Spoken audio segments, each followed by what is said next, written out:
Bienvenue, mortels imprudents.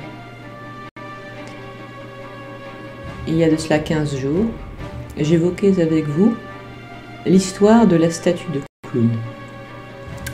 Alors, elle a laissé des avis mitigés. C'est-à-dire que sur Instagram, la moitié exactement parmi vous la pensait vraie, l'autre moitié fausse, tandis que sur YouTube, là, c'était plus clair. Pour tout le monde, c'était faux. Disons que la majorité la pensait fausse, souvent à juste titre. Eh bien, laissez-moi vous dire que vous aviez raison. C'est-à-dire que l'histoire de la statue de clown est fausse, et c'est s'apparenter d'ailleurs souligné, avec les histoires de babysitters qu'il ne faut pas laisser seuls, comme dans l'histoire des appels venus de l'intérieur qui aurait dû mettre la puce à l'oreille. Il est même probable que cette histoire ait été donc inspirée justement par l'histoire de la babysitter et des appels venus de l'intérieur, mais avec cette variante clownesque. Peut-être que c'est né d'une contamination avec l'affaire John Wayne Gacy, du livre ou même du téléfilm It, sachant que le livre et donc le téléfilm sont tous deux inspirés par l'affaire John Wayne Gacy. Si vous ne savez pas ce que c'est, j'en avais parlé dans mon sujet sur la coulrophobie. L'histoire circule depuis le milieu des années 2000. Donc, cela faisait quand même quelques années que ça, et donc John Wayne Gacy, était bien connu du grand public.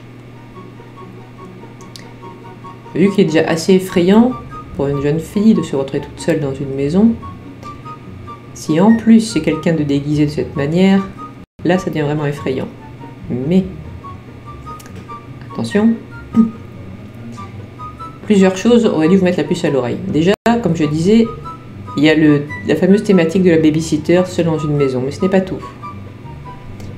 Il est en effet bizarre que cette jeune fille, sauf si elle revenait d'une excursion au musée de cire de Grévin, mais là encore c'est peu probable, ait confondu une personne vivante, même parfaitement immobile, avec une statue. D'autre part, était-elle entrée dans le salon avant qu'il ne s'y installe? Dans ce cas-là, elle a dû souvenir qu'il n'était pas là. Pour finir, eh oui. C'est encore une histoire de tueur fou. Oh, le tueur fou qui rentre dans une maison et qui frappe au hasard, c'est pas si commun que ça dans la vie réelle, je vous l'avais déjà dit, bien que ça puisse arriver. On a tous peur, mais croyez-moi, même si des tueurs psychopathes existent, ils vous attendront dehors plutôt qu'essayer d'entrer chez vous. Ça, déjà ça. Ensuite, je rappelle que même quand on a des problèmes mentaux, on est plus souvent sujet à la violence des autres qu'on est un danger pour autrui. Et juste, je pense qu'il est bon de rappeler ça.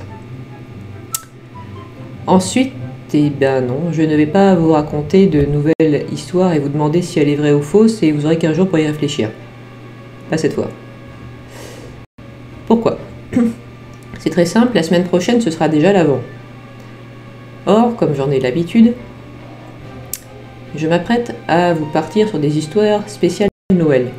Je n'ai pas de légende urbaine sur Noël d'ailleurs, j'en ai pas le souvenir. Donc peut-être...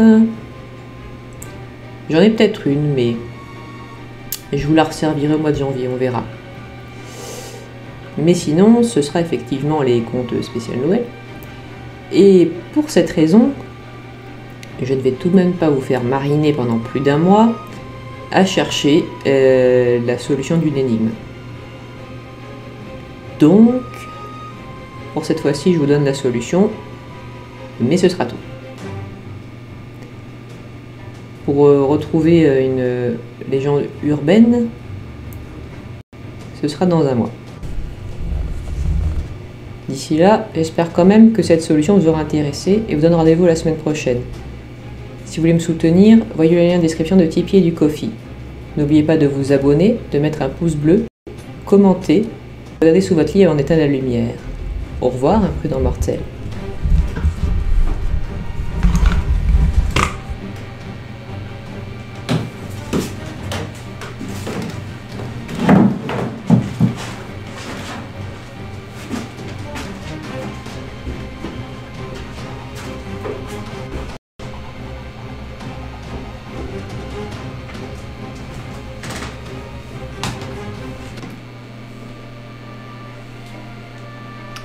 Vous êtes encore là? Vous n'avez pas entendu ce que j'ai dit?